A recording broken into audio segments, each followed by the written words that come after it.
అందరికీ నమస్కారం. నేను మీ రాజారాంబాబు.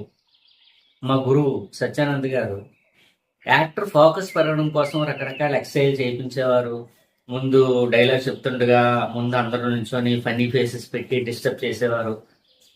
ఇన్ని రకాలైనటువంటి ఎక్సర్సైజ్లు ఎందుకు చేయించేవారో దాని వెనక ఒక చాలా బలమైన కారణం ఉంది. ఆంధ్ర యూనివర్సిటీలో వేణుగోపాల స్వామి ఓపెన్ ఎయిర్ థియేటర్ ఉంది. దానికి ఒక చాలా పెద్ద చరిత్ర ఉంది. ఆ ఓపెన్ ఎయిర్ థియేటర్ ఎక్కడైతే నిర్మించారో దాని చుట్టూ బాయ్స్ హాస్టల్స్ ఉన్నాయి. ఈ రోజు ఒక నాటకం పర్ఫార్మెన్స్ ఉంది ఓపెన్ ఎయిర్ థియేటర్లో అనగానే నాటకం మొదలైన వెంటనే రకరకాల కామెంట్లు వచ్చేసాయి.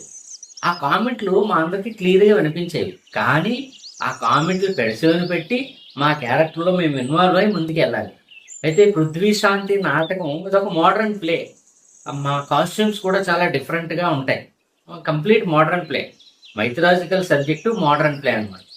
అయితే అందులో హీరో పాత్రధారి నా ఫ్రెండ్ నాయుడు అని తను అశ్వత్థామ క్యారెక్టర్ చేశాడు. అయితే ఇలాగ సీన్ స్టార్ట్ అవగానే అశ్వత్థామ ఒక హీరో పొజిషన్లో నించొని ఒక బీట్ మీద అలా నడుచుకుంటూ వెళ్తాడు. నడుచుకొని స్టేజ్ సెంటర్లోకి వెళ్ళగానే ఆడియన్స్లో నుంచి ఒకడు లేచి, ఎరా నీకు ఎయిడ్స్ వచ్చిందా, ఎందుకురా అలా నడుస్తున్నావు అన్నాడు. అంతే. ఎప్పుడైతే ఆ డైలాగ్ అన్నాడో మొత్తం ఆడియన్స్ అంతా పిన్ డ్రాప్ సైలెంట్గా ఉంటారు. ఈ డైలాగ్ అనేసరికి మిగతా కుర్రకారంతా ఓ అని పొలోమని కాల్ చేయడం మొదలెట్టారు. మాకు ఆ డైలాగులు అన్నీ క్లియర్గా వినపడుతున్నాయి. మేము అప్పటికి స్టేజ్ వెనక కట్టెన్ అనుకున్నాము. మాకు విపరీతంగా నవ్వు వచ్చేస్తుంది. లక్కీగా ఆ అశ్వత్థామ పాత్రధారి అస్సలు నవ్వకుండా డిబేట్ కాకుండా తన పని పూర్తి చేసుకొని లోపలికి వచ్చాడు. ఇప్పుడు అర్థమైంది కదా మా గురువు సత్యానంద్ గారు ఎందుకు అంత తీక్షణమైన ఫోకస్ పెరగడం కోసం ఎక్సర్సైజ్లు చెప్పేవారు.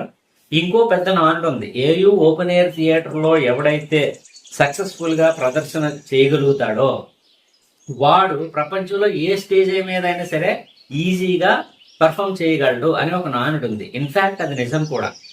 విషయం మీకు అర్థమైంది అనుకుంటాను. Thank you very